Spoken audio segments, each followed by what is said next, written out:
Welcome back to the Viking Code School demo for asynchronous Node.js. What we're going to be examining here is debugging with the Node debugger. So this is the native debugger, which is actually pretty powerful and it's easy to use, which makes it very easy to get started with when you're getting started with Node.js and you want to debug your code.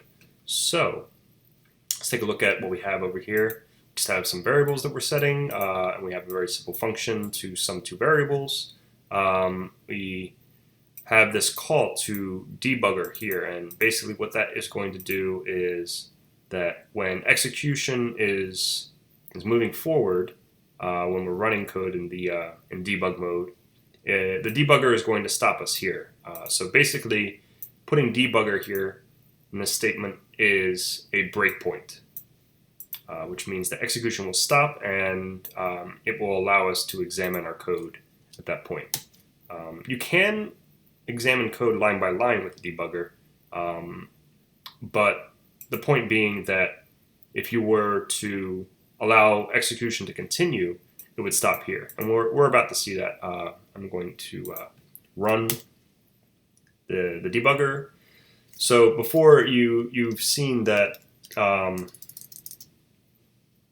we run node with the node command. Here we're using the debug sub command to run this file in debug mode. So I press enter, and you can see now that we're actually entering the debugger, and we're listening on this port, and we're executing our code in the context of the debugger.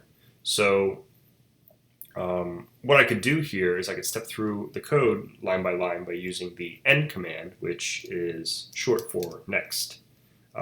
Obviously, n is easier to type. You can see that it's moving us along one line at a time. If I want to continue to the next breakpoint, I press C, and that will take me to that line where I have the debugger. And now I'm inside this function, because what happened is this console log got called, which calls sum, and then stops execution on that breakpoint.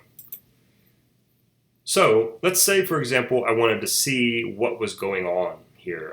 There's some kind of problem with my left and right variables, or this function isn't returning what I think it's supposed to, and I want to take a look at these values. I can't do it right here. I have to enter what is called a REPL.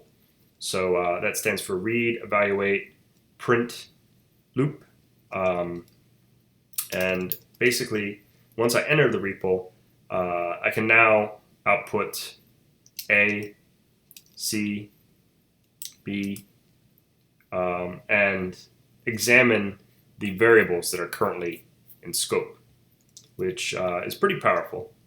You can imagine how this will help you in situations where like some function or something is not working how you expect, and you're like, well, what's the value of that thing there? Well, using the node debugger, you're able to do that.